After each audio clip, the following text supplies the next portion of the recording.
Je pense que beaucoup d'entre vous savent de qui il s'agit, mais néanmoins, je vais faire un petit travail pour vous dire 2 ou 3 mots sur Étienne Gis. Vous savez tous qu'Étienne Gis est un mathématicien, c'est un ancien élève de l'ENS de Saint-Cloud. Aujourd'hui, il est directeur de recherche au CNRS, un laboratoire qui s'appelle UMPA. C'est l'unité de mathématiques pure et appliquée de l'École normale supérieure de Lyon. Vous mettrez le pur et appliqué. Ah, bon, pur et appliqué, c'est pas ça? C'est moi qui ai beaucoup insisté lors de la création de ce laboratoire qui s'appelle pur et appliqué. Eh bien, c'est très bien. Voilà, laboratoire de maths pure. D'accord, oui, mais en fait, tu fais quand même pas mal de maths pure. Voilà. Ces domaines de recherche sont principalement la géométrie, hein, et puis les systèmes dynamiques. Bon. Il a obtenu la médaille d'argent du CNRS en 1991. Il est membre de l'Académie des sciences depuis 2004 et il est maintenant aussi, depuis moins longtemps, secrétaire perpétuel, hein, depuis 3 ans, voilà. Avec Antoine. Et il est également, membre de l'Académie des sciences, belles lettres et des arts de la ville de Lyon. Tout le monde n'a pas les arts et les lettres dans son escarcelle. Alors, Étienne Gis est aussi très impliqué dans la vulgarisation scientifique. Alors, pour les mathématiques, d'abord, il a été fondateur et rédacteur en chef en 2009 de la revue en ligne Images des mathématiques, qui était soutenue, peut-être ça existe toujours, hein? Oui, tu n'es plus le rédacteur en chef, mais toujours soutenue par le CNRS et, si je me souviens bien, aussi par la Société mathématique de France. Non. Non? Non. Elle n'est plus là. Je n'ai pas réussi à ce qu'ils nous soutiennent. Ah, alors par le CNRS, soutenu par le CNRS, bon. Et qui fait découvrir au plus grand nombre la recherche mathématique contemporaine. Alors plus largement, on peut citer plusieurs de ses ouvrages de vulgarisation. En 2021, chez Odile Jacob, le très joli livre qui s'appelle « La petite histoire des flocons de neige » que j'ai découvert parce qu'il en a rendu compte à France Culture dans l'émission La méthode scientifique, et c'était en mars, au mois de mars de l'année dernière. On peut mentionner aussi son livre « La théorie du chaos » dans la collection De Vive Voix. Je ne sais pas si vous connaissez cette collection. Ce sont des livres audio qui sont produits par CNRS Éditions et qui font parler des chercheurs très confirmés et très pédagogues. Et donc, je recommande cette collection De Vive Voix, et en particulier le De Vive Voix d'Étienne Gis.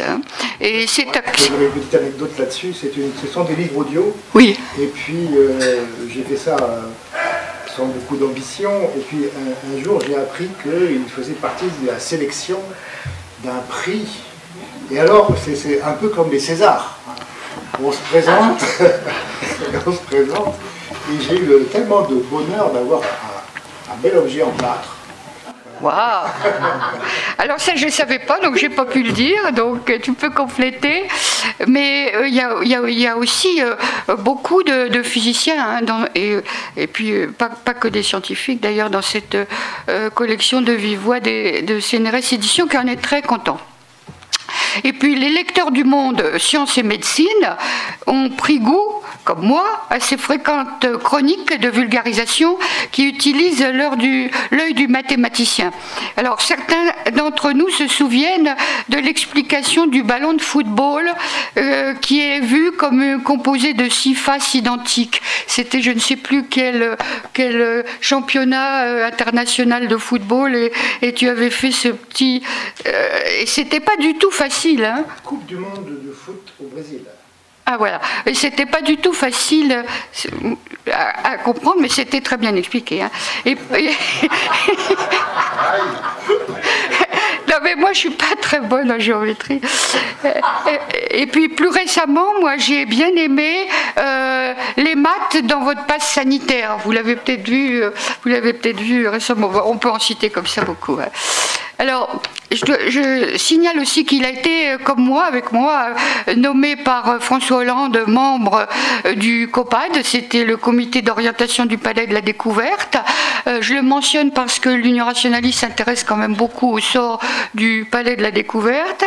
mais je signale aussi qu'il en a rapidement démissionné, plus vite que moi.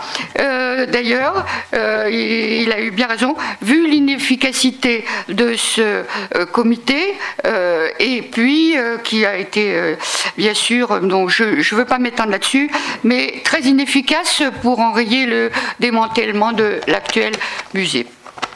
Alors, dernière chose, depuis 2018, donc vous savez certainement qu'Étienne Gis appartient au Conseil scientifique de l'Éducation nationale. Alors, ceci rend son témoignage et son opinion particulièrement important pour le thème du présent colloque, tout particulièrement avec l'actualité de la N+1e réforme des mathématiques à l'école. Voilà. Merci beaucoup. Voilà. Cette appartenance au Conseil scientifique de l'Éducation nationale me pose... Vous m'entendez comme ça? Appuie. Appuie sur le bouton. Voilà, c'est bon, vous m'entendez là, c'est bon. Donc, je dis d'ailleurs cette appartenance au Conseil scientifique de l'Éducation nationale, qui a été fortement critiquée tout à l'heure, je vais peut-être couper le micro à juste titre, me laisse entendre que peut-être que je devrais faire la même chose que j'ai fait avec le comité pour le Palais de la Découverte, parce que ça commence à me fatiguer. Bon. Alors, écoutez, moi, merci beaucoup pour cette présentation. Elle montre une chose en particulier, c'est que je ne suis pas du tout un professionnel de l'éducation, je suis qu'un observateur intéressé, mais je n'ai absolument aucune formation à ces questions compliquées.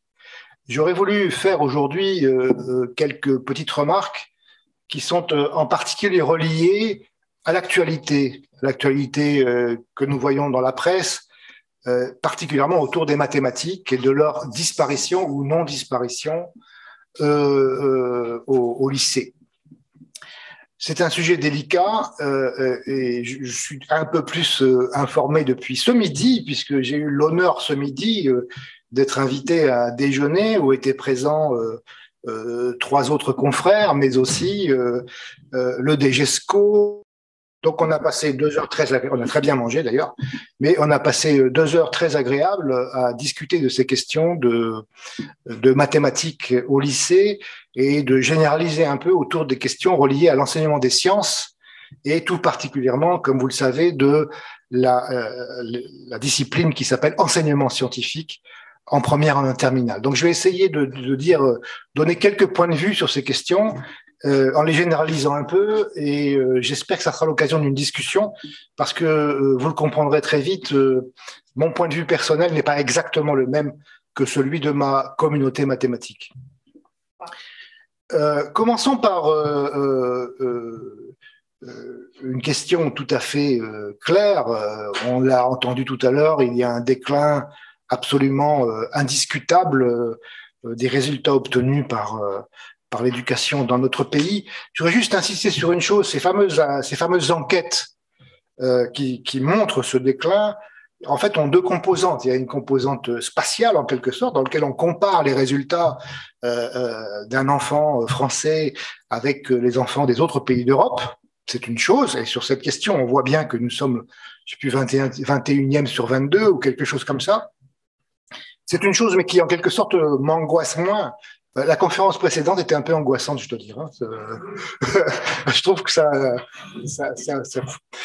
mais je trouve ça moins angoissant que de constater que les résultats de nos enfants en 2022 ou 2021 sont bien moins bons que ce qu'ils étaient il y a 20 ans avec les mêmes tests. Ça me semble plus significatif au point de vue scientifique, puisque après tout, même si les mathématiques sont bien sûr universelles, il va de soi que on n'approche pas les mathématiques, même à l'école primaire, on n'approche pas les mathématiques de la même manière si on est italien, allemand ou français, et c'est bien normal et il faut en tenir compte. Donc de là à comparer les résultats objectifs en quelque sorte d'un enfant de CM2 en France avec un enfant du CM2 correspondant d'Allemagne, je pense que c'est pas vide de sens, mais ça n'a pas beaucoup de sens.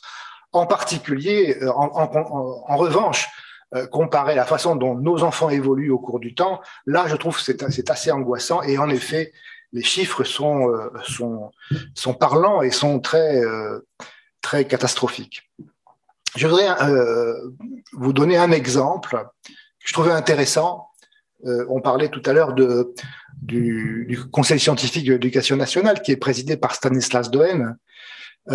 En partant de chiffres et de statistiques objectifs pour le coup, obtenus par la DEP, et il a obtenu des résultats que je trouve assez parlants. Voici. Vous savez probablement que tous les enfants de France et de Navarre font, lorsqu'ils arrivent en CP, une batterie de tests qui sont les mêmes pour tous les enfants. À l'entrée en CP, si je ne dis pas de bêtises, à la sortie du CP et au milieu du CE1.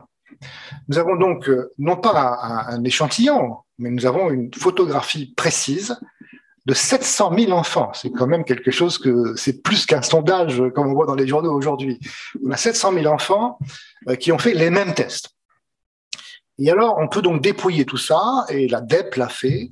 Je vais donner quelques conclusions que je trouve vraiment impressionnantes. La première conclusion à laquelle je n'avais pas pensé, visiblement, le conseil scientifique trouve que c'est une découverte majeure.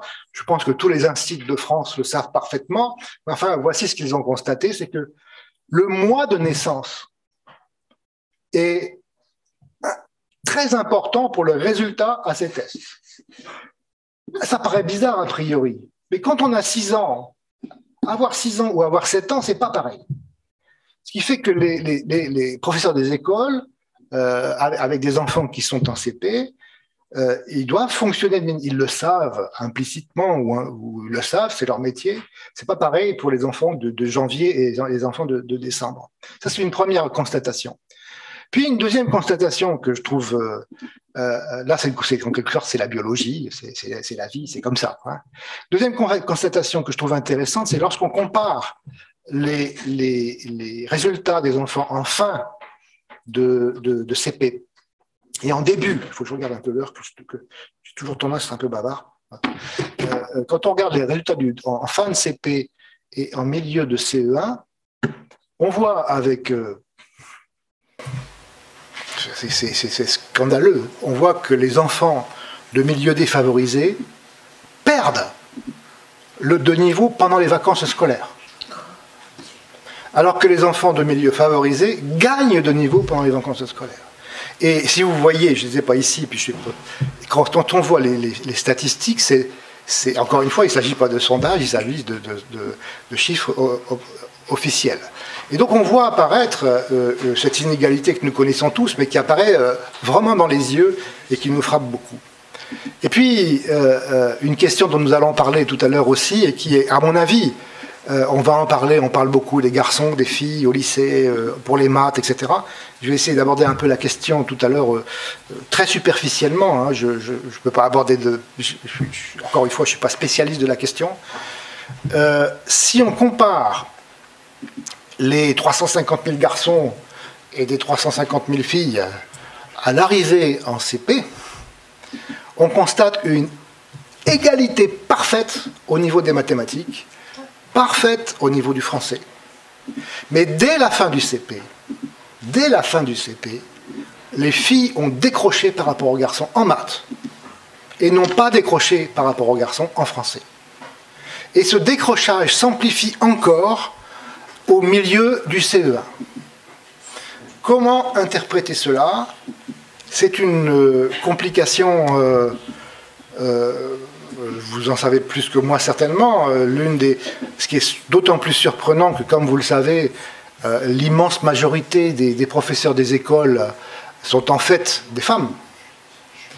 Et il semble donc un fait acquis que ces professeurs des écoles femmes ont tendance, bien entendu de manière inconsciente, avec des biais mal maîtrisés, ont tendance à peut-être plus donner la parole aux garçons, mettre les garçons en avant, ne pas écouter moins les filles. Enfin, toujours est-il que moi je n'en sais rien, il y a besoin d'une étude sérieuse là-dessus.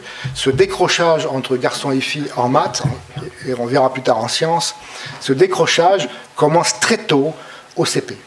On peut remarquer en particulier que, en tout cas c'est qui est remarqué dans l'article écrit par Stanislas Dehaene, c'est que ce phénomène et français. Ce décrochage entre garçons et filles au CP, ce décrochage entre garçons et filles au CP n'existe pas dans d'autres pays d'Europe. Alors je fais une petite parenthèse que j'ai dit tout à l'heure au DGESCO, et j'en ai marre qu'on mette les maths d'un côté et les sciences de l'autre. Je trouve qu'il faudrait qu'on comprenne un peu qu'on ne fait pas de maths sans faire d'autres sciences, et on ne fait pas de sciences sans faire de maths, et que j'en parlerai tout à l'heure. Voilà. Donc ce décrochage entre garçons et filles se constate de manière violente dès le CP. Et ce n'est pas une théorie, c'est une hypothèse. Il y a probablement un comportement différent des professeurs des écoles, même s'ils sont majoritairement féminins, face aux petits garçons et aux petites filles. Vous savez, vous le savez tous, hein, quand on va chercher des cadeaux de Noël pour les enfants, il y a encore des petites robes roses et puis bleues. Enfin, il y a tellement de choses à changer dans notre système, pas seulement à l'école, hein, mais voilà. Bon. Alors il y a une question que je voudrais peut-être discuter de prime abord. Là, nous sommes en train de discuter de l'enseignement des sciences à l'école. Peut-être qu'on peut commencer par poser la question, mais pourquoi faut-il enseigner les sciences à l'école après tout? Comme vous le savez, dans l'histoire de l'éducation dans notre pays, il n'a pas toujours été évident qu'on enseignait les sciences à l'école. Pendant de très longtemps, essentiellement pendant tout le 19e siècle, il y a eu une espèce de balance entre des moments où on n'enseignait pas du tout de sciences, où on en enseignait un petit peu, il y a eu des bagarres suivant les régimes politiques tout au long du 19e siècle. Mais quoi qu'il en soit, très longtemps, on a commencé les sciences en fin de lycée, hein, comme on disait à l'époque, en maths LM. Hein. Avant, on ne faisait guère que du calcul. Hein. Donc les sciences au lycée, le fait qu'on les enseigne, c'est en quelque sorte une chose nouvelle, enfin en tout cas une chose du XXe siècle. Ce qui est intéressant, c'est que quand on va dans une classe d'école primaire, ce qui frappe, c'est que les enfants ont une appétence pour les sciences extraordinaire. Hein. Ils sont demandeurs de sciences. Et cette appétence, de manière un peu étonnante, tous les profs disent que ça se passe, en gros, fin de 6e, début de 5e, cette appétence chute. Chute à peu près vers cette période, l'entrée en 5e, peut-être parce que les enfants ont d'autres préoccupations, ils ont d'autres choses qui les intéressent, ils ont des téléphones qui les préoccupent, enfin, tout est compliqué. Et de manière extrêmement brutale, si bien que j'entendais encore aujourd'hui que très souvent, les compétences en mathématiques, par exemple, en 3e, chez beaucoup d'enfants, sont inférieures à ce qu'elles étaient chez le même enfant en 6e. Donc il y a ce phénomène qu'on comprend mal, qui fait que beaucoup d'enfants, simplement, non seulement stagnent, mais perdent de compétences et de capacités pendant tout le collège. Le collège est peut-être aussi l'une des plus grandes difficultés de notre système, puisqu'il n'y a pas eu d'évolution de structure dans le collège depuis très longtemps. Là, on a touché au lycée, on va en parler tout à l'heure. L'école primaire a aussi été beaucoup modifiée, en particulier les professeurs des écoles n'ont plus le même rôle qu'avant, en quelque sorte. Mais au collège, on n'a pas trop changé, et c'est une situation qui est aussi très délicate, en particulier pour la science. Alors, tout à l'heure, on disait, il y a la perte de confiance de l'enfant ou du jeune face au professeur. On lui oppose une autre vérité. Le professeur dit quelque chose et l'enfant lui rétorque « mais non, moi je pense autrement ». J'aime pas trop dans ce genre de discussion faire trop d'allusions à des choses très personnelles ou à ma famille, mais ma fille est professeure d'histoire et de géographie en collège, dans un quartier difficile, et elle a des problèmes permanents d'enfants qui lui rétorquent que la Shoah c'est pas vrai, enfin, toutes sortes de choses absolument abominables, et elle est totalement perturbée. Mais elle est professeure d'histoire. Moi, ce que je trouve intéressant dans les sciences, et particulièrement dans les mathématiques, c'est que c'est l'une des seules disciplines où on peut prendre l'enfant dans ses quatre yeux et lui démontrer que ce qu'on dit est vrai. Mais ceci entraîne, de la part de l'enseignant, de pratiquer la démonstration. Alors on démontre n'importe quoi, peu importe, mais qu'on démontre quelque chose et que le professeur puisse montrer qu'il a une méthode pour atteindre la vérité. Alors l'exemple typique, vous le savez, tous les professeurs de collège ont renoncé aux démonstrations qu'on faisait jadis au collège, enfin de ma génération, en quatrième, on avait de la géométrie, il fallait écrire l'hypothèse, la conclusion, la démonstration, il fallait développer une argumentation. Et il fallait qu'au bout du compte, ben, je me souviens, ben, je ne suis peut-être pas l'élève typique, puisque je suis devenu mathématicien, mais moi je me souviens de l'émerveillement que ça représentait pour le jeune garçon que j'étais, d'avoir face à moi, c'est pas le professeur qui me le disait, c'était la preuve, quoi, la force de la preuve. Malheureusement, ceci a disparu, j'ai discuté avec beaucoup de profs de collège, ils ont abandonné parce que c'est simplement trop difficile, ils n'y arrivent pas. L'exemple typique, alors ils peuvent démontrer n'importe quoi, l'exemple typique c'est bien sûr le théorème de Pythagore. Le théorème de Pythagore, l'emblème de la géométrie au collège. Moi je m'en fiche du théorème de Pythagore, je pense que ça n'a pas d'importance en soi, on pourrait très bien le supprimer, mais mettre autre chose à la place. Mais enseigner le théorème de Pythagore sans y adjoindre une démonstration, sans qu'on passe le temps nécessaire pour que l'enfant sache pourquoi c'est vrai, je ne vois vraiment pas l'intérêt. Je ne vois vraiment pas l'intérêt. Alors, j'ai eu, justement, on parlait tout à l'heure de ce journal Images des mathématiques. Une fois, j'avais écrit une chronique dans ce journal qui s'appelait « Il faut mettre Pythagore dans une poubelle ». C'était un peu une réplique à ce texte majeur de Dieudonné à l'époque des maths modernes, où il avait écrit « Il faut mettre Euclide dans une poubelle ». Donc moi, j'ai essayé d'expliquer cela. J'ai essayé d'expliquer que le théorème de Pythagore n'a aucun intérêt s'il n'est pas accompagné du temps nécessaire pour le démontrer, quitte à ce qu'on oublie d'autres points dans le programme. Écoutez, là, c'est peut-être la fois dans ma vie où j'ai eu le plus de réactions de profs qui sont accrochés au théorème de Pythagore, qui veulent le garder comme étant un symbole de la mathématique, et je trouve ça d'une grande tristesse. Et j'ai essayé de discuter sans le moindre succès, je dois bien le dire. En tout cas, il me semble que la force de la science et des maths, moi j'aime bien les maths, c'est normal, la force des maths, c'est quand même cette capacité de faire en sorte que l'élève comprend indépendamment du professeur. C'est pas du tout la même chose qu'en histoire. Quand ma fille raconte la guerre 14, elle raconte la guerre 14 et l'élève doit croire que ce qu'elle dit est vrai. C'est pas pareil en sciences, et c'est pas pareil en physique, c'est pas pareil dans les sciences en général. Voilà. Non, c'est pareil en physique. J'ai ce que j'ai dit? Non, j'ai dit c'est pas pareil. C'est pas pareil en histoire. Oui, pardon, c'est pareil en physique. Bien sûr, bien sûr. Oui, non, je suis bien sûr d'accord avec ça. Ok. Alors maintenant, je voudrais, pour continuer mes petites remarques un peu dans le désordre, il y a un point qui me semble important, et d'ailleurs j'en ai parlé tout à l'heure aussi au repas, et là il dit c'est vrai, c'est vrai, c'est vrai. Il me semble que depuis peut-être, je sais pas, 30 ans, il me semble que la classe politique ne contient plus suffisamment de scientifiques.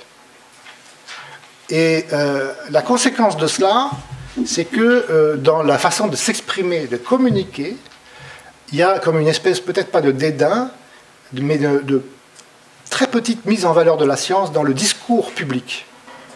Je vais vous donner un exemple que j'aime bien citer parce qu'il m'avait beaucoup frappé. Il se trouve que j'ai eu l'occasion, il y a un an, de discuter avec Édouard Philippe, Premier ministre, ancien Premier ministre, et je lui demande quel était son lien avec la science. Et il me répond ceci, qui m'a beaucoup frappé, parce que dès le début, j'ai su que ce qu'elle me disait était faux. Il m'a dit, c'est un prof de physique en 6e qui m'a dégoûté. Sauf que ça n'a strictement aucun... C'est strictement impossible, puisque dans sa génération, il n'y avait pas de cours de physique en 6e. Et donc c'est une invention. Et l'invention qu'il avait, c'était qu'un prof de physique en 6e lui avait mis une très sale note, et l'avait un peu humilié en classe, ou quelque chose de cette nature, et qu'il avait fait un trait sur la science. Et moi, je pense que ce genre de réaction vis-à-vis de la science se ressent dans la communication publique, et on le voit un peu partout. Dans notre gouvernement, par exemple, combien y a-t-il de scientifiques? Aucun. Roselyne Bachelot dit qu'elle est scientifique. Bon, peut-être.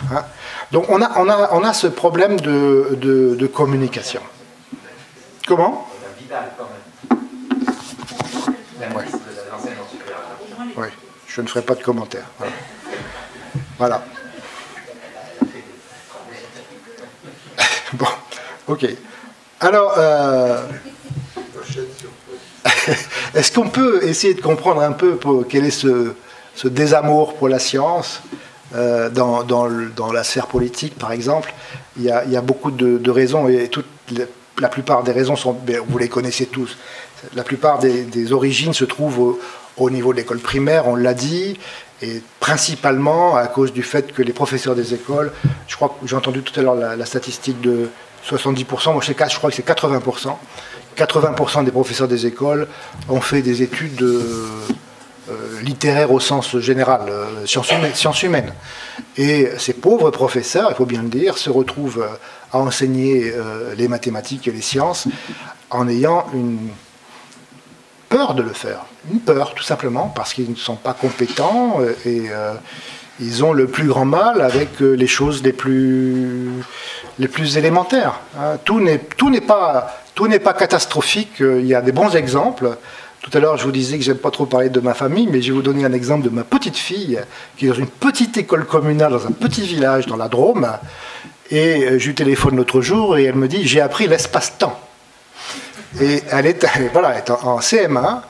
Et l'espace-temps, c'est bien sûr pas l'espace-temps comme nous l'entendons, mais voilà, une maîtresse lui a expliqué les divers ordres de grandeur, le millimètre, le centimètre, le kilomètre, l'année-lumière, et puis toutes les unités de temps, en gros le système métrique qu'on apprenait jadis aussi à l'école primaire, mais vraiment les ordres de grandeur. Et franchement, ma petite fille, elle avait une vision assez saine de ce que sont les ordres de grandeur et les unités. Et franchement, ça c'est un fameux bagage pour toute la vie, d'avoir bien ça en tête, que ce qu'ont les ordres de grandeur. Donc bravo, il y a des maîtresses qui fonctionnent, il y a des maîtres qui sont merveilleux. Et c'est le cas par exemple de la maîtresse qui s'occupe de ma petite fille. Alors la question principale pour les professeurs des écoles, bien sûr, c'est la formation. La formation initiale, la formation continue. Formation initiale, on en a déjà parlé, on va en parler maintenant, c'est cette fameuse disparition des disparitions entre guillemets des maths et diminution des sciences au lycée, qui est un vrai problème, on va en parler tout de suite. Et puis, plus important peut-être encore, c'est la formation permanente. La formation permanente qui est pour l'essentiel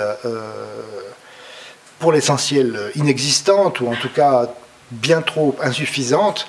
Vous savez que la difficulté principale pour la formation permanente, c'est que les professeurs font cette formation permanente pendant leur temps de travail.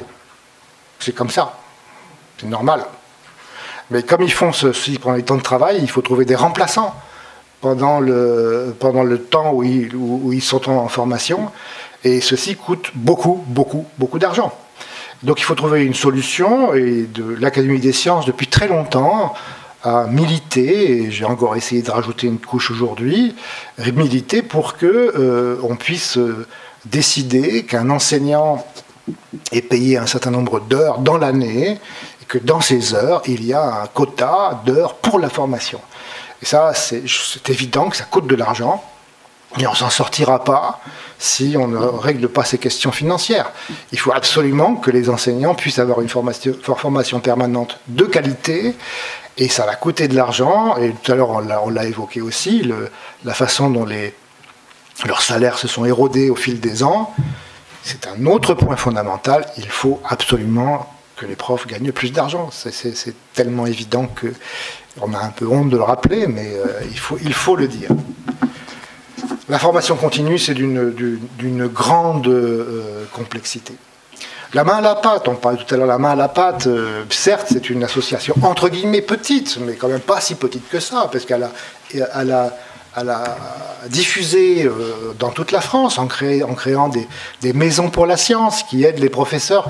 Certes, ça ne couvre pas l'intégralité des professeurs des écoles, mais c'est un germe qui, on peut l'espérer, pourra aller beaucoup plus loin. Il faut absolument que notre ministère, que notre pays finance cette formation permanente. Alors parlons un peu et rapidement du lycée et de cette question qui engendre beaucoup de réactions dans la presse, dans les associations de professeurs, etc. Vous allez voir, moi, mon sentiment n'est pas exactement le même que celui des associations de profs, par exemple, ou que la Société mathématique de France, par exemple. Mais ce que j'ai dit tout à l'heure à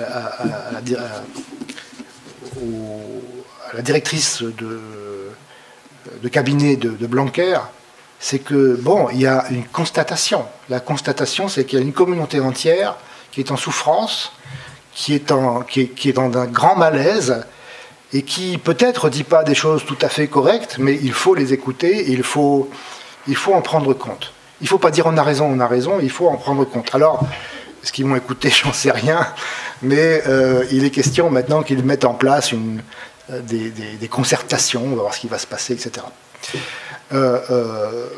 Pourquoi il y a des accords? Comme vous le savez, maintenant, en première et en terminale, il y a cette matière qui s'appelle enseignement scientifique. Cette matière a été beaucoup soutenue par l'Académie des sciences depuis le début. On regrette qu'il n'y ait que 2 heures par semaine. Ça aurait été bien mieux s'il y avait eu plus. Mais c'est 2 heures, voilà, c'est comme ça. Et la nouveauté, et c'est une nouveauté qui est peut-être trop révolutionnaire, qui a été imposée beaucoup trop vite peut-être, c'est que cet enseignement scientifique est censé mettre ensemble les matières scientifiques que sont la physique, la chimie, les sciences de la Terre, la biologie, les maths, et qu'est-ce que j'ai oublié? J'espère que j'ai rien oublié. Et l'idée est non pas de développer un corpus de connaissances gigantesques, mais d'apprendre aux lycéens la méthode scientifique. Comment marche la science? Malheureusement, même problème de formation, l'immense majorité des professeurs n'ont pas été formés à ce travail pluridisciplinaire. On leur impose ça du jour au lendemain. Et c'est encore plus difficile pour les mathématiciens, pour les profs de maths. Les profs de maths ne se sont pas emparés de cette discipline enseignement scientifique. Les chiffres que j'ai entendus tout à l'heure, c'est que 6% des profs de maths acceptent de considérer cette discipline comme faisant partie de leur mission. Il y a un exemple typique, je me souviens, d'une discussion avec cet inspecteur général Torossian, qui était à l'époque avec Villani à l'origine de ce plan maths. Torossian disait devant des profs de maths, disait mais quand même, pendant l'enseignement scientifique, vous pouvez expliquer comment on a fait pour mesurer la Terre. Et je me souviens très bien de ce prof de maths qui, en plus, c'est pas n'importe qui, c'est un prof de maths qui se déplaçait pour discuter de ces choses. Et ce prof se levant et disant à Torossian, mais ça, c'est pas des maths. Donc, vous voyez, on est au cœur du problème. Hein. Quand un prof de maths ne comprend pas que le mot géométrie veut dire géométrie, mesurer la Terre, c'est qu'on est à côté de notre histoire, quoi. On a changé notre science. Et les profs ont oublié que les maths n'existent qu'à travers les autres sciences. Ça veut pas dire qu'elles ne peuvent pas exister également en tant que discipline autonome, mais on a déconnecté nos enseignants de l'origine, le cœur de notre science. J'ai eu la curiosité de regarder la semaine dernière, il y a 15 jours plutôt, le programme de l'agrégation de mathématiques, pour voir si je l'aurai encore aujourd'hui. Et puis, ce qui m'a frappé, rien que dans la forme, ce qui m'a frappé, c'est que tous les programmes de toutes les disciplines sont écrits en Word et celui de mathématiques en TeX. Qu'est-ce que ça veut dire? Ça veut dire que le programme de mathématiques a été écrit par un mathématicien et n'a pas été relu par les autres. On est dans une situation où chacun fait son programme dans son coin. Et franchement, le programme de mathématiques de l'agrégation, moi j'adore tout ça, mais il n'est pas écrit pour moi. Hein. Mais franchement, ce programme d'agrégation est d'une sécheresse, d'un manque total de connexion avec une quelconque autre science. Qu'on se dit, mais comment est-il possible qu'on ait oublié toute l'histoire de la science, toute l'histoire des maths? Je veux dire, Gauss en ferait une maladie. C'est absolument incroyable. Et donc, je pense, je l'ai dit tout à l'heure aussi, mais reprenez ces programmes. Bien sûr, ça va prendre beaucoup de temps, parce que entre le temps où on change le programme de l'agrégation et le temps où les professeurs changent leur méthode, ça prendra 15 ans ou 20 ans, je ne sais pas. Mais en tout cas, ça me semble une question cruciale que de montrer aux étudiants, maintenant on parle du supérieur, quand on prépare l'agrégation, que les mathématiques nécessitent les autres sciences. Pour mesurer la Terre, par exemple. Voilà. Alors, après, on ne peut pas s'étonner si les profs rechignent à travailler dans l'enseignement scientifique. Donc en résumé, je ne sais pas, je crois que c'est Cédric Villani qui disait ça l'autre jour, un peu pour se dédouaner, parce qu'il était un peu pris dans un tenaille comme ça. Cédric disait, l'enseignement scientifique, la réforme du bac, tout ça, ce sont des belles idées, mais qui ont été mises en place trop vite, et qui n'ont pas été accompagnées comme il le fallait. Et en effet, c'est un beau projet d'avoir un enseignement scientifique de qualité, où des profs de maths, des profs de physique, des profs de biologie ou de SVT puissent travailler ensemble à fabriquer un enseignement commun. Tout cela est magnifique, c'est peut-être une idée un peu trop théorique, il faut laisser le temps aux profs de travailler ensemble, puis il faut aussi qu'ils puissent travailler ensemble, il faut qu'ils puissent être au lycée, il faut qu'ils aient des horaires qui soient convenables, tout ça est très compliqué, mais c'est une belle idée, et du coup, je sais que beaucoup de mes camarades mathématiciens voudraient que je milite contre le retour au système ancien, mais je ne veux pas faire ça. Je trouve que c'est une belle idée. Il faut travailler dans cette direction, il faut l'améliorer, il faut aider les profs, il faut les former différemment, il faut les payer plus, mais je ne crois pas qu'il faille revenir sur le système ancien. Le système ancien, vous le savez, reposait sur le fameux bac S, que tout le monde appelait par dérision le bac sélection. Hein. C'était un bac qui n'avait pas grand-chose, qui était scientifique certes, mais qui n'avait pas d'autre, dont le but principal était de sélectionner les élèves qui allaient plus tard faire des études supérieures dans des écoles normales supérieures, par exemple. Donc là, le bac S, ça fait longtemps qu'on dit arrêtons le diktat des maths dans l'enseignement. Ben oui, arrêtons-le. Je veux dire, je n'ai rien contre le fait qu'on diminue la place des maths lorsqu'elle a un caractère sélectif.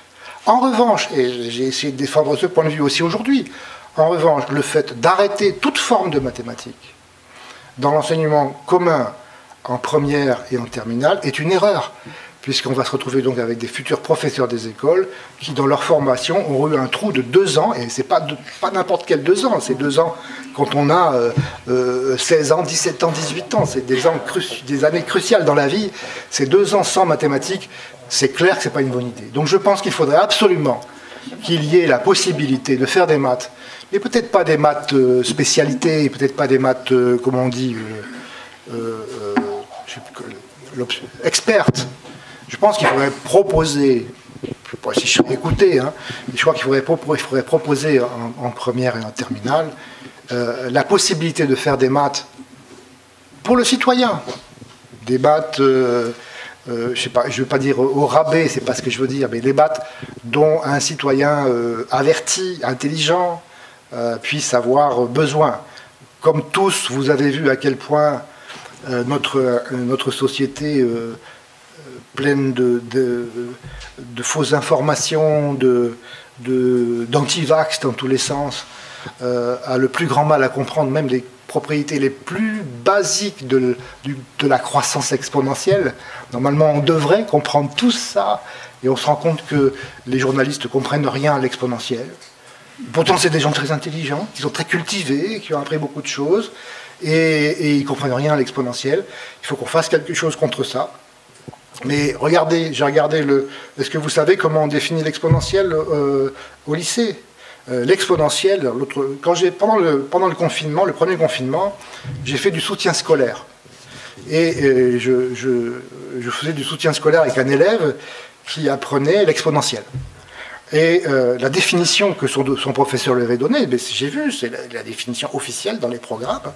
La fonction exponentielle est l'unique fonction qui est égale à sa dérivée et qui vaut 1 en 0. Alors on faisait les exercices, cet élève que j'essayais d'aider, en fait n'avait pas besoin de moi, il faisait très très bien les exercices, je suis sûr qu'il a des super notes, etc. Simplement après, je lui ai demandé s'il y avait un rapport entre ce mot exponentiel et puis le mot qu'on parlait dans les journaux, les télévisions, les radios, le développement exponentiel de la pandémie que nous vivions à cette époque. Et je me suis rendu compte qu'il n'avait pas saisi du tout ce que veut dire une exponentielle. Bon, pour moi, c'est assez important qu'il y ait possibilité, dès la classe de première, d'avoir une option, de faire des maths, pas à un niveau citoyen, si je peux me permettre. Voilà. Voilà, j'ai presque terminé mes petites remarques. Le point peut-être principal, je l'ai dit tout à l'heure, je pense que c'est important, et Antoine est d'accord avec moi, il faut que l'Académie des sciences, par exemple, arrive à pénétrer un peu mieux le monde politique. Parce il faut qu'on arrive à percoler dans ce monde, de faire en sorte que les politiques, en quelque sorte, nous respectent, que nous accueillent et arrêtent de nous dire que leur prof de 6e leur a mis une sale note, quoi. Ça me semble un enjeu majeur. Voilà, pour terminer, l'exposé précédent a été un petit peu plombant, si je peux me permettre. Je pense qu'il faut qu'on ait des pistes de sortie de tout ça. Je pense qu'il y en a. Il faut distinguer la formation mathématique pour faire des scientifiques, la formation mathématique pour faire des citoyens. C'est pas la même chose. Voilà, merci beaucoup.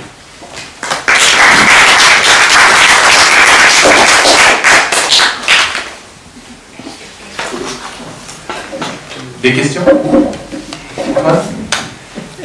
Écoute, tu as justement évoqué l'unité des sciences et ce besoin d'avoir une vision globale, et tu as terminé sur les mathématiques et tu as eu la gentillesse d'aller un peu vers l'épidémiologie, ce qui rendait les mathématiques humaines. Oui. Mais il y a quand même, si tu veux, ce que tu décris pour les mathématiques, à mon avis, vaut également pour les autres champs des sciences. L'enseignement de la biologie est un enseignement, quand on regarde des programmes, par exemple, des concours. Je n'ai pas regardé des programmes d'agrégation, mais les programmes de concours d'entrée dans les grandes écoles, par exemple, on se rend compte qu'il est pas à l'ordre du jour. Donc il y a une question qui est assez fondamentale, inertielle, que tu as mise en avant, qui vaut pour tous les champs des sciences. Voilà. C'est juste ce point-là, c'est pas que les mathématiques. Tu as parfaitement raison. Il se trouve que j'ai des yeux un peu déformés, quoi, et que je regarde plutôt mathématiquement, mais tu as raison. Tu as bien sûr raison. Tu as bien sûr raison. Tu as bien sûr raison. Moi, je vais prendre la parole, puisque oui. Voilà, donc je représente la Société mathématique de France dont tu as parlé et qui fait partie du collectif qui a publié les communiqués pour alerter sur les problèmes qu'on voyait suite à la réforme du lycée, en particulier sur l'enseignement des maths. Donc je voulais rectifier quelque chose, parce que tu as dit au départ que tu en avais marre qu'on n'entende parler que des maths et pas des sciences. Alors je vais modérer, parce que c'est pas parce que le mouvement est parti des mathématiciens, avec la communauté mathématique dans son ensemble, que les mathématiciens ne s'incluent pas à l'intérieur des sciences. Faut quand même être clair là-dessus. Après, les médias nous ont doublés, et même, je dirais que la société civile a devancé le problème, et parce que depuis quelques mois, on voit apparaître de plus en plus de questionnements sur la formation scientifique au lycée, et en particulier la formation mathématique. Et si tu veux un exemple précis, je dirais, regarde dans le document du MEDEF, publié au début d'année pour les présidentielles, il y a un paragraphe entier consacré aux mathématiques. D'accord ? Donc c'est pas les mathématiques, c'est un sujet qui a jailli non pas de notre initiative, mais de la société civile et économique. D'accord ? Donc il faut quand même arriver à pas fabriquer le clivage dont on n'a pas la responsabilité. Voilà. Et donc, je crois parce que tout à l'heure, tu as dit oui, j'en ai marre d'entendre parler de maths, il faudrait aussi parler des sciences. Non, c'est parce que j'ai dit. Non. J'ai dit au ministère, j'en ai marre qu'on les sépare, justement. D'accord, j'avais pas compris. D'accord, j'ai dit ça, j'ai dit aux huiles du ministère tout à l'heure, arrêtez de séparer les maths et les sciences. Très bien. Voilà, donc en fait, la question, elle porte sur la formation scientifique en général et la place des maths à l'intérieur de ces disciplines scientifiques. Et ce qui est très dommageable, alors c'est peut-être pas mis en avant dans ce qu'on a publié parce qu'on est resté extrêmement synthétique, c'est ce qui est particulièrement dommageable actuellement dans la réforme du lycée, c'est le faux discours qui est transmis sur l'orientation après le bac, parce qu'en fait c'est là que tout se joue, sur l'orientation post-bac, qui consiste à dire vous pouvez faire ce que vous voulez sans savoir ce qu'il y a après, les impacts que ça entraîne sur les chances de réussite et dans les études universitaires et ensuite sur les débouchés en termes d'emploi. Et c'est là-dessus aussi qu'on voulait alerter. Je pense que c'est vraiment essentiel d'avoir compris cet enjeu-là, et l'idée du fait ce que voudra est extrêmement dangereuse, et on le sait très bien depuis Rabelais que ça favorise les classes les plus favorisées. Voilà, donc ça, je pense tout à fait. Non, mais je suis d'accord avec toi à ceci près que, comme tu le sais comme moi, le ministère présente d'autres chiffres. Il a qu'à réduire la dette. Là, il faut arrêter de tourner autour du pot. Attends, il y a une bagarre. Moi, je veux pas me. Je sais pas ça. Non. Regarde les chiffres de la dette. C'est quoi ce truc? T'as Blanquer, il dit n'importe quoi. Il dit il y a 52 000 élèves en terminale S. Après, il dit il y a 50% de filles. Après, il dit il y a 17 000 filles. Ok, cherchez l'erreur. Et après, c'est lui qui a raison. Enfin, il faut arrêter. Attends, j'ai pas dit qu'il avait raison. J'ai dit qu'il y a deux. Non, t'inquiète pas, c'est pas moi qui vais défendre Blanquer. Si jamais ma fille me voit dire que je défends Blanquer, je me fais tuer. Depuis 15 jours, parce qu'il y a. Non, mais je vois bien. Du gouvernement, en tout cas. Non, mais tu prononces les mots corrects. Justement, tout à l'heure, j'ai dit, je veux pas non plus être. Je suis pas le suppôt du gouvernement. Non, mais moi je veux l'être aussi. Je veux dire tout à l'heure. Non, mais ce que je veux dire, ce mot de mépris que tu viens d'employer, je l'ai employé tout à l'heure en disant qu'il y avait en effet ce sentiment de mépris par le ministère vis-à-vis de la communauté des enseignants de maths, et qu'il fallait en tenir compte. Et visiblement, franchement, j'ai l'impression qu'il n'a pas compris ça. Donc je suis d'accord avec toi, là-dessus on est d'accord, bien sûr. On est d'accord. Maintenant, sur ces chiffres, moi j'en sais rien, la DEP publie des chiffres, après il faut les interpréter, il y a beaucoup de chiffres, j'en sais rien moi. En particulier, il y a aussi le fait que cette réforme du bac n'a que 3 ans d'âge, donc c'est un peu difficile de voir les conséquences sur le supérieur. On commence à avoir des retours, c'est trop tôt, on est dedans, en effet. Bonjour. C'était pas moi. Oui, Étienne, je vais citer 2 ministres de l'Éducation nationale assez récents, dont j'ai souvenir. Le premier, je vous laisserai deviner qui c'est, a dit interroger, mais moi la règle de 3, je vois vraiment pas ce que c'est. Je vois qui. Et il y en a un second qui a été ministre de l'Éducation nationale qui a dit de tout ce que j'ai appris, ce qui a le moins servi, c'est les mathématiques. Oui. Je vous laisse deviner encore de quel ministre parle. Oui. Tous les 2 ministres de l'Éducation nationale. Ils ne sont pas plus mauvais que les autres. Autrement dit, c'est pas qu'ils soient particulièrement bêtes, je crois qu'ils sont ressortis de notre enseignement avec l'idée que c'était une discipline séparée et abstraite, et je dois dire que je rejoins beaucoup ta vision de l'enseignement des sciences, dans lequel les mathématiques sont l'un des piliers d'une vision scientifique du monde, rationnelle du monde. les mathématiciens, alors là, pardonnez-moi, je vais me faire agacer, mais les mathématiciens sont rarement favorables à un enseignement de cette nature. Ils ont l'impression qu'on dénature leur discipline. Juste un mot, les mathématiciens français. Mais c'est pas vrai. Il y a des tas de groupes, par exemple le GIS, qui est un groupe interdisciplinaire de sciences, a fait des propositions au ministère concernant justement cet enseignement scientifique. Sauf qu'il n'a pas été entendu. Mais c'était un groupe interdisciplinaire incluant des matheux. Donc, c'est aussi, ça fait partie aussi des préjugés de dire que les matheux s'isolent. Non, mais ce que dit Édouard est quand même une vérité statistique.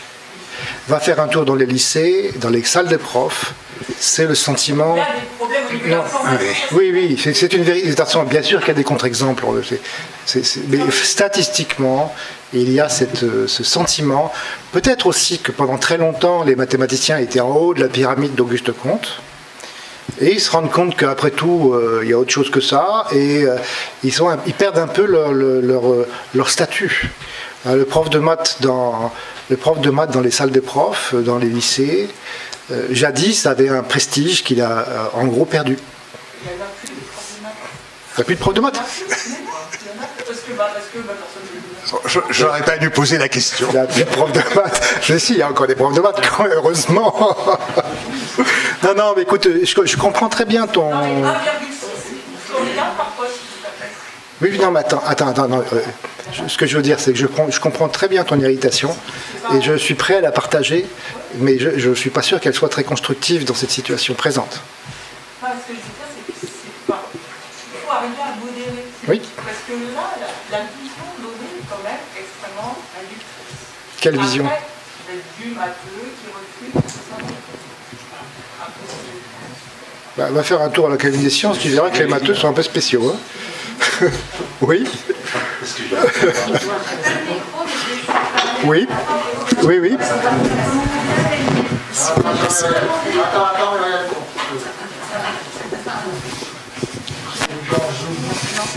Oui, bonsoir. Bonsoir. Moi je suis enseignante, professeure de SVT en lycée. Et donc, ce qui se joue aussi derrière l'enseignement scientifique et sur les choix qui sont faits par les enseignants pour bien vouloir encadrer cet enseignement, ça n'est pas seulement leur formation. Moi, je suis d'accord pour dire qu'on manque de formation concernant l'épistémologie du savoir, et je me permets de penser que c'est vrai pour toutes les disciplines, certainement. À la fois les mathématiques, les sciences, mais aussi l'histoire, parce que l'histoire, il y a de l'épistémologie aussi, et le savoir enseigné, voilà.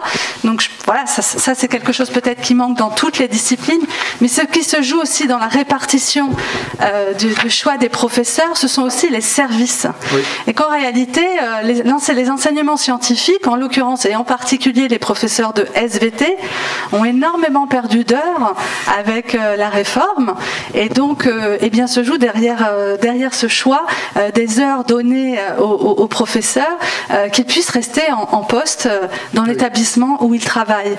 Et ça, je pense que c'est quelque chose qui est un petit peu pragmatique, peut-être un peu désolant à entendre, mais c'est une vraie réalité. Et ça se joue un peu moins pour les professeurs de mathématiques, parce que quand même s'il y a moins d'élèves, il y a quand même beaucoup d'élèves qui continuent à suivre la spécialité mathématique et aussi Mathexpert, ce qui a permis quand même de préserver, même s'ils ont aussi perdu, bien sûr, ça a préservé. Là, je crois pas. En partie, je sais, mais voilà. Pour les contractuels, mais aussi pour ceux qui sont en poste. Donc c'est aussi, se joue beaucoup de choses qui ne sont pas simplement liées à un refus de ne pas vouloir. C'est pas si simple. Vous avez raison, rien n'est simple. Et il y a le problème se pose également en maths. Effectivement, les profs de maths ont raison de dire aussi que ils ont perdu des postes, tout simplement. Et ils ont raison aussi de dire que je ne sais plus quel pourcentage, mais je crois que c'est 15% de contractuels, c'est ça? Enfin, on a embauché une quantité de contractuels pas raisonnable. Ce qui fait aussi qu'on a aussi beaucoup de profs de maths qui ne sont pas formés comme il le faut. Hein. Donc, oui, non, mais quand je reprends votre phrase, tout est compliqué. Ouais. Ouais. Bon. Bon, alors moi je vais... Écoutez, j'ai noté des choses qui m'ont atterré dans votre discours. Atterré ou fait rire un peu. Je sais maintenant pourquoi on accumule les tests sur les enfants dès le CP, qui les stressent complètement. Hein. Ah ben c'est pour découvrir que le mois de naissance est très important dans leur apprentissage. Comme si en étant parent, on s'est pas rendu compte qu'avoir un enfant en septembre... Bon, je peux vous répondre sur ce point. Oui. J'ai dit... Attendez, madame... Le mois de naissance est très important. Oui, hein. Madame, j'ai dit tous les enseignants le savent. Tous les enseignants le savent, absolument. J'ai dit non. Que les enfants y perdent pendant les vacances de leurs apprentissages de l'année d'avant. Mais quel prof ne le sait pas? Quel prof ne sait pas qu'il y en a qui vont plus perdre parce qu'ils sont défavorisés, parce que les parents ne les ont pas fait travailler un petit peu pendant les vacances? Ça aussi, hein. Bon, j'étais prof, alors je dirai après. L'égalité, alors là, l'égalité entre les garçons et les filles au CP, et que les filles, elles décrochent. Je me disais que c'était pour préparer le fait que les filles, maintenant, elles faisaient moins de mathématiques que les autres. Je ne sais pas d'où ils sortent ça. Bon, ensuite, qu'est-ce qu'il y a? Attendez, on va répondre une question à la fois. Quant au mois de naissance, j'ai explicitement dit que c'était quelque chose que tout le monde savait et qui a été mesuré par la DEP. Ensuite, en ce qui concerne... Il fallait le mesurer. Comment? Il fallait le mesurer. Ça il fallait le mesurer. Si on mettait enfin, j'ironise. Que l'enseignement, cette création de la... Bon, j'aurais plein de choses, je laisse tomber. La création de cette discipline d'enseignement scientifique soit révolutionnaire, etc. Mais je ne sais pas si... et que les gens qui ne le... les gens qui ne le feraient pas en seconde et en terminale, eh bien, il leur manquerait quelque chose, surtout s'ils deviennent profs d'enseignement primaire. Moi, je trouve que c'est incroyable de dire des choses comme ça. Villani aurait dit que c'était un beau projet, mais qu'on l'avait mis en place trop vite. Alors moi, j'ai été prof, je suis à la retraite depuis 13 ans. J'ai eu la chance de pouvoir prendre ma retraite à 13 ans parce que j'ai commencé par une école normale d'institutrice et c'était au moment de leur disparition. Hein. Ben, je vous assure que les gens qui étaient passés par les écoles normales d'instituteurs, qui se retrouvaient après dans comme enseignants dans le primaire, ils avaient des connaissances scientifiques et dans tous les domaines. Après, je suis devenue prof de SVT. Bon, je vous passe ma formation. Pourtant, ce serait intéressant. Je vous la passe pas. À la fin, j'ai eu le bac en 67. J'ai toujours été payée pour faire mes études. Comme j'étais passée par une école normale, j'ai eu une bourse. C'est-à-dire que j'étais payée comme un instituteur débutant. Après le bac, pour aller en prépa. En prépa, j'ai accédé à une école normale, l'école normale de Fontenay-aux-Roses. J'ai été payée pendant toutes mes études. Et ça ne m'a pas rendue fainéante, contrairement à ce que certains disent à la télévision. Il ne faut pas trop les payer, là, les étudiants, pour qu'ils deviennent enseignants, ça pourrait les rendre fainéants. Enfin, j'aurais tellement de choses à dire sur cette démolition que j'ai vue en œuvre tout le temps, pendant que j'ai enseigné, surtout à la fin. J'ai pris ma retraite en 2009. Bon, ayant commencé de cotiser à 18 ans, à cause de mon passage par l'école normale d'institutrice, j'ai pu prendre ma retraite à 60 ans. Vous pouvez calculer mon âge.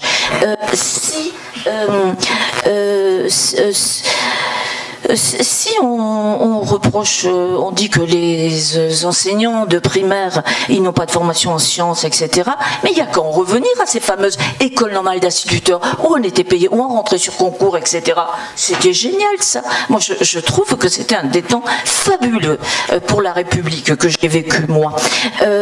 Cet enseignement scientifique, c'est 3 matières scientifiques regroupées en une. Mais vous vous rendez compte de ce que c'est? Vous vous rendez compte? Pourquoi? Pour apprendre la méthode scientifique. Mais la méthode scientifique, savez-vous ce que c'est, monsieur le professeur de maths? Eh bien, c'est surtout en sciences, en SVT, surtout, hein, en sciences physiques et chimie aussi, mais surtout en sciences nat, qu'on pratiquait ça. Moi, j'ai toujours pratiqué ça. Et on pratiquait ça depuis le collège.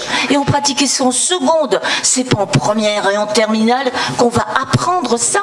Même mon voisin qui a des enfants dans le privé, il m'a dit, mais ils n'apprennent plus la méthode scientifique. C'est lui qui me l'a dit. Dans son lycée privé, minable, mais je ne vous dis pas lequel c'est, on ne leur apprenait même pas la méthode scientifique. La méthode scientifique, on fait une observation, il fait beau ce mois-ci, là c'est bizarre, d'habitude il fait moins beau.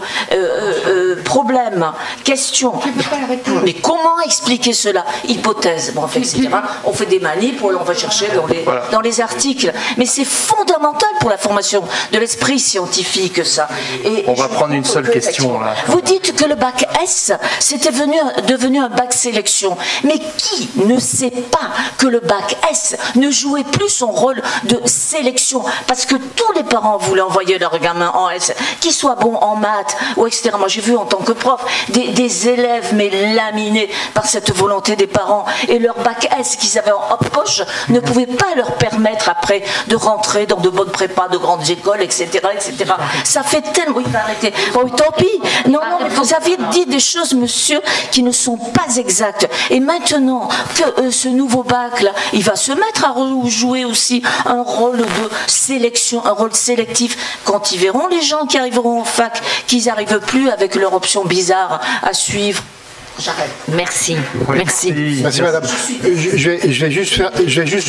Madame, je vais dire juste une chose. La plupart des choses que vous avez dites ne correspondaient pas à ce que j'ai dit, mais pas de problème, pas de problème. Alors on a une question dans le chat. Que faire au niveau des universités pour que l'enseignement des maths et des sciences ne soit pas aussi indépendant qu'ils le sont actuellement? Là, ça c'est une... il faut peut-être jeter la pierre dans notre propre jardin. Ce sont les enseignants du supérieur qui doivent avoir un regard sur ça, et en effet, au niveau des premiers cycles universitaires, il faut dès les premiers cycles mettre ça en place. C'est pas facile. C'est pas facile. Je sais que c'est pas facile. Il faut que ça se passe dès la licence, quoi. Michel. D'abord, la plupart des portails sciences en L1, ils sont mixtes.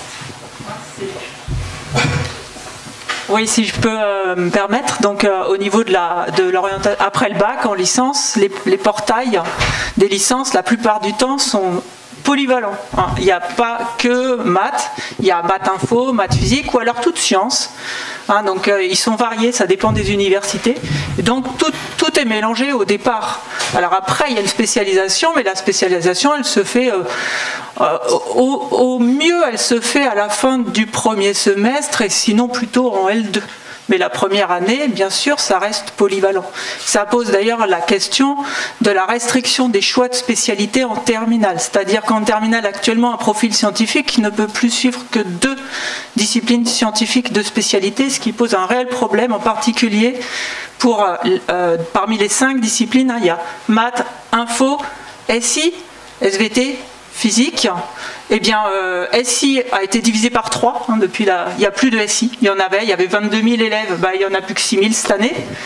Voilà. NSI, donc info, a chuté brutalement aussi, puisque quand on garde en terminale info, on garde quoi d'autre?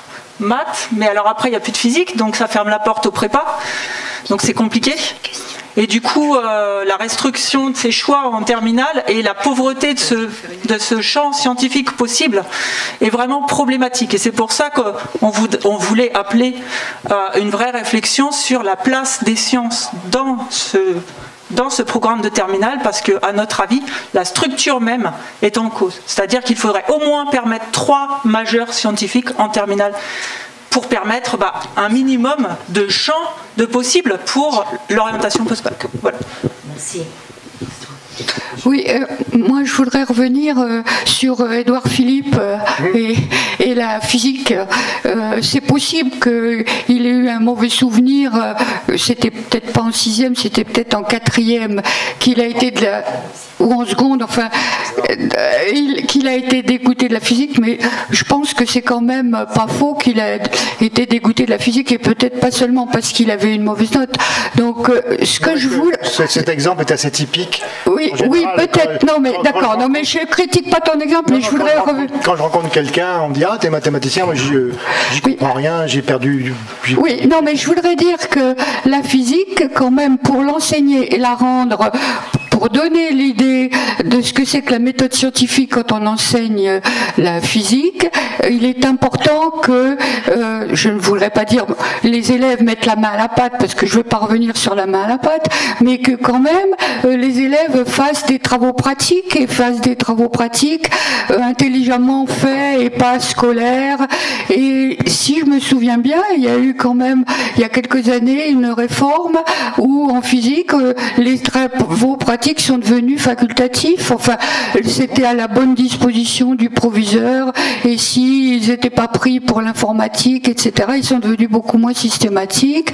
Et moi, je pense, enfin, je suis pas la seule, hein, beaucoup de professeurs de physique de collège pensent que c'est quand même une très grande régression pour rendre cette discipline attractive. Sinon, on apprend V égale RI en quatrième, et puis on l'apprend encore en seconde, et puis on finit par leur sasser aussi en première. C'est comme ça que ça se passe. Donc, je pense qu'Édouard Philippe n'avait pas forcément totalement tort, sauf qu'il avait fait ses études avant la réforme. Donc, il aurait pu avoir aussi des travaux pratiques. Mais j'ai jamais entendu parler que les travaux pratiques disparaissaient, c'est le cas? Ah, si. C'est devenu à la disposition des proviseurs, et ils les distribuent, les salles, les heures, s'il n'y a pas d'autres. Enfin, il y a une compétition entre disciplines pour les travaux pratiques. L'enseignement scientifique, les 2 heures d'enseignement Oui. scientifique, très rares sont des établissements où les élèves peuvent faire des expériences. D'accord. C'est un enseignement qui se passe à 36 élèves, devant un professeur, dans une salle de classe, tel un cours d'enfant. Effectivement, il y a une telle compétition entre toutes les... Tout à fait. Non, mais je crois l'avoir dit aussi. Je crois que c'est une belle idée, mais pour la mettre en pratique, il y a quand même quelques détails à régler. Voilà. Alors, moi... Oui. D'accord. Alors, je vais quand même poser ma question, et je laisserai la parole à Michel Taillefer.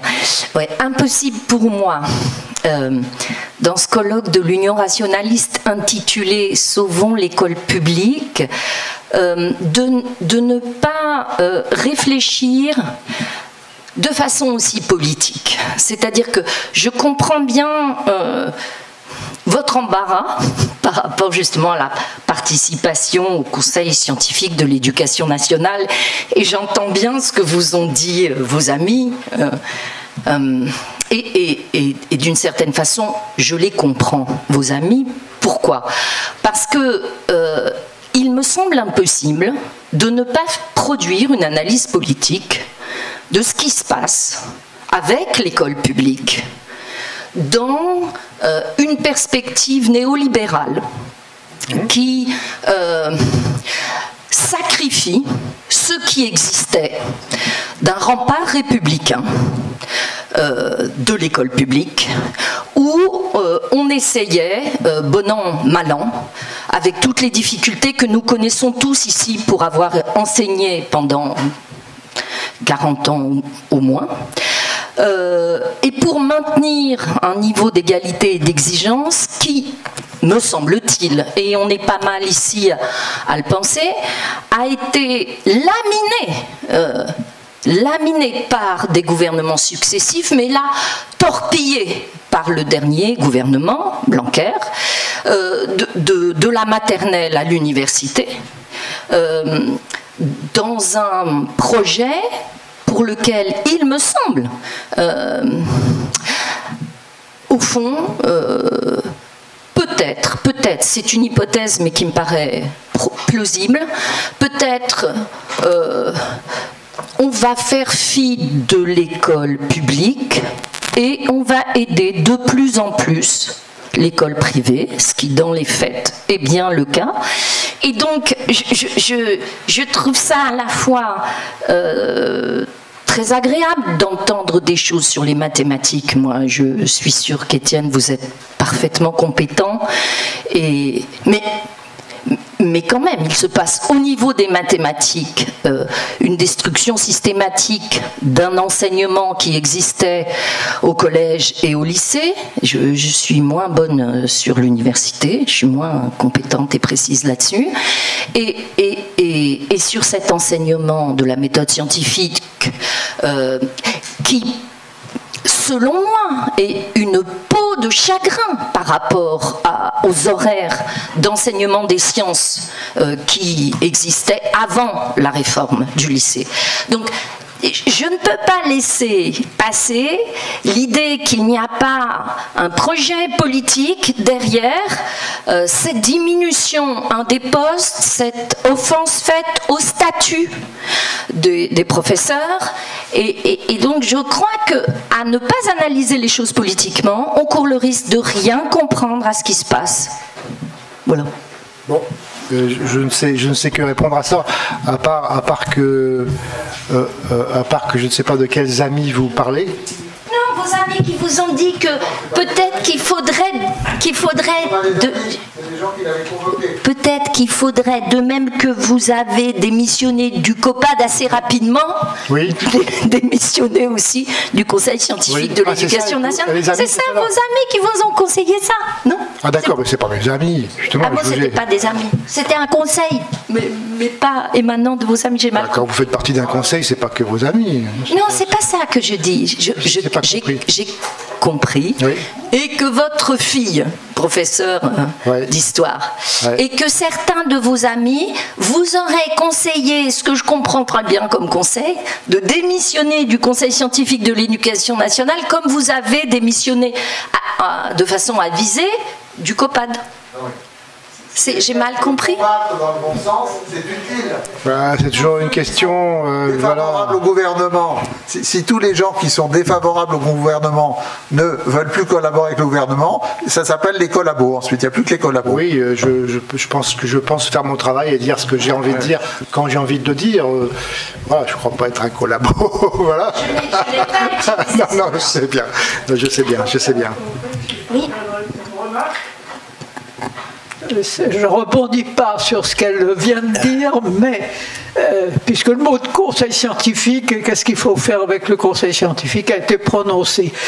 Je voudrais dire que je pense que, on le dit tout le monde, hein, ça fait 20 ans qu'on modifie ceci, on rechange cela, etc. Enfin, ça finit par faire une pagaille impossible. Je veux bien croire qu'il y a des idées bien déterminées. Je crois qu'il y a aussi des fautes d'analyse monstrueuses, y compris par rapport à leurs objectifs qui ne sont pas les miens. Mais il y a une chose qui, je crois, a manqué de façon criante entre ce qui a été décidé dans la réforme, dans les réformes, et ben maintenant, il y a des réactions, il y a ceci, il y a cela. Il n'y a pas, je crois que vous l'avez dit d'ailleurs, il n'y a pas de retour, d'aller-retour avec ceux qui font les choses, bien ou mal, etc. Et et donc c'est tout à fait normal que dans ces conditions, forcément, eh ben, une grande partie des gens ne sont pas d'accord. Et ils ont peut-être des suggestions. Elles n'auront pas été toutes bonnes, très certainement, hein, parce que. Mais vous avez parfaitement raison. Les débats. Peut-être que je me suis mal exprimé, mais parmi les choses que j'ai dites, encore une petite remarque. On a beaucoup discuté, réfléchi. Pourquoi aujourd'hui les conclusions du fameux GIEC sur le climat arrivent aujourd'hui à ne plus être tellement contestées, en tout cas tout de même très largement? Eh bien, il y avait un élément, moi, qui m'avait énormément frappé. Le rapport donc d'un conseil fait avec un nombre de gens qui étaient les meilleurs et parfois peut-être pas les meilleurs, j'en sais rien. Tous ceux qui préparaient premier rapport s'était renvoyé à toute la communauté scientifique qui renvoyait ses remarques. Et naturellement, après, ils faisaient leur rapport. Et personne ne contestait que, bon, il ne pouvait pas être 50 personnes en train de faire le rapport. Eh bien, dans les problèmes d'enseignement, on n'a jamais cherché à faire quelque chose de plus modeste, mais un peu de ce genre. C'est-à-dire de renvoyer largement, d'attendre des réactions pesées, et alors de faire une synthèse, et il y a un peu plus de chances qu'elle soit bonne. Juste pour répondre très rapidement, encore une fois, peut-être que je ne devrais pas discuter avec ces grands chefs de l'éducation nationale, mais je pense que si quand même. Et ce que j'ai dit tout à l'heure à ces gens, exactement ce que vous venez de dire, La conclusion de notre conversation, c'est vous devriez mettre en place une consultation des enseignants. Et 2, vous devriez mettre en place très bientôt. Comment ? Et je l'ai dit, c'est à vous devriez mettre en place. Elle active son micro. Mais alors, qu'est-ce qu'il faut faire ? Il ne faut pas parler avec eux alors ? De poser la question dans le chat. Bon, alors, est-ce qu'on peut laisser. Il y a Michel Taillefer qui essaye désespérément de poser une question. Donc, Michel, si tu peux activer ton micro et poser la question. Alors, d'abord, je n'avais pas répondu au chat parce que, pour 2 raisons, le chat ne permet pas les mêmes choses. C'est sûr. Pas forcément long oralement, mais voilà. Et puis, on avait un peu changé de sujet, donc je n'étais pas revenu dessus. Là, je voulais revenir sur l'idée de ce qui avait été dit sur la notion de démonstration. Et moi, je voulais revenir, donc moi, je suis prof de physique, pas de maths. Et il y a des parallèles sur ce sujet-là. Et je voulais revenir sur des exemples, enfin un exemple en particulier que j'avais pu repérer, parce que tout ce qui était démonstration, mais en parallèle de ça, en physique, c'est tout ce qui est démarche scientifique, démarche d'analyse, justification, argumentation, etc. Et je voulais dire une chose, donc ça remonte quand même un certain nombre d'années. C'est donc pas dans les années précédentes, et de mémoire, je pense que ça doit dater des années 2000, 2005, 2010, je ne sais pas exactement. Moi, j'avais à l'époque des élèves de classe prépa qui étaient très sélectionnés, très bons élèves, et sur ces années-là, j'ai vu une évolution assez incroyable du fonctionnement des élèves qui, sur quelques années, avait complètement perdu la notion de démarche, d'analyse, de résolution de problèmes. Et quand je discutais avec mes collègues du lycée, donc des classes de première terminale, ils me disaient que les programmes des lycées à cette époque-là avaient été complètement découpés en éléments très fins, et ce qui veut dire que globalement, les programmes étaient très découpés, étaient très rapides, et donc du coup, les élèves travaillaient et continuaient à être très bons, mais d'une toute autre façon, c'est-à-dire par un apprentissage rapide d'équations, de formules, etc. Et je pense que moi j'ai vu un changement assez incroyable parmi mes élèves à cette époque-là.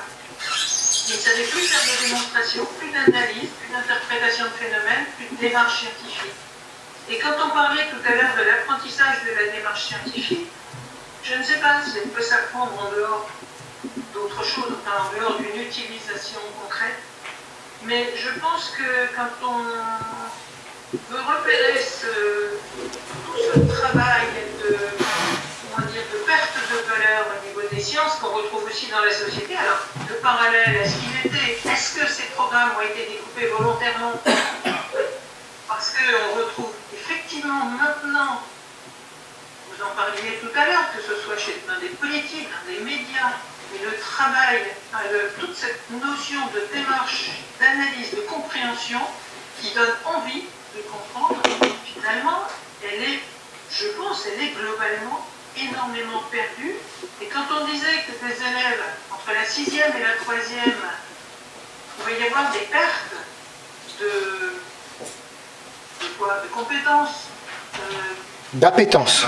Je pense que ces éléments-là sont des éléments qui me paraissent relativement importants, parce que peut-être aussi que cette notion de type d'enseignement qu'on voit, alors, est-ce qu'il faut faire un parallèle avec les réseaux sociaux? Est-ce qu'il faut faire un parallèle avec tout ce qu'on a pu entendre comme information extrêmement rapide sur le coronavirus,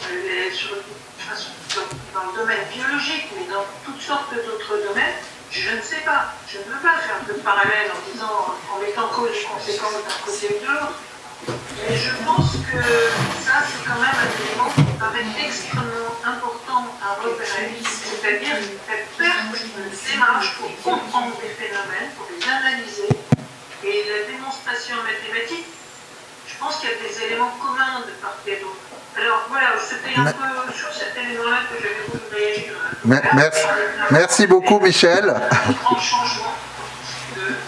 On va donner 3 minutes ou 5 minutes à Étienne pour conclure et rassembler un peu ces dernières questions dans une réponse.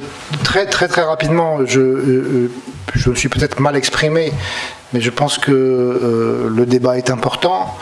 Et il faut, si vous considérez qu'il est inutile d'aller discuter avec le ministère, moi je ne suis pas d'accord. Je pense qu'il faut aller discuter avec le ministère, voilà, tout simplement.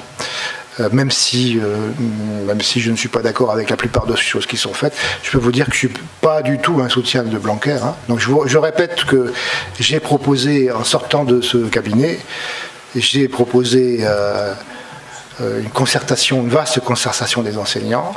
J'ai proposé qu'on fasse un bilan, forme d'un colloque. J'ai dit pourquoi pas même à l'Académie des sciences, un colloque sur le bilan de l'enseignement des sciences, pour qu'on puisse en parler tous ensemble avec des enseignants, des praticiens, des ministres, et qu'on en parle, quoi, voilà. Et je pense qu'on perd le sens des grandeurs.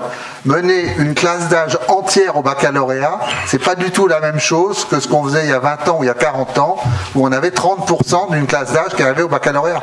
Il faut des moyens complètement différents, il faut payer correctement les enseignants, et là on a bien vu que 20% de dégradation, c'est colossal. Ah oui, et du coup, les gens qui peuvent aller faire de l'informatique lambda dans une entreprise et être payés 2 fois ce qu'ils seraient payés que s'ils étaient professeurs de maths, c'est une catastrophe pour l'enseignement des mathématiques aussi. Oui, ça aussi, je crois que je l'ai dit aussi. Oui, tout à fait. Un peu, mais voilà. Bon, merci. Merci beaucoup. Bravo. Merci Étienne.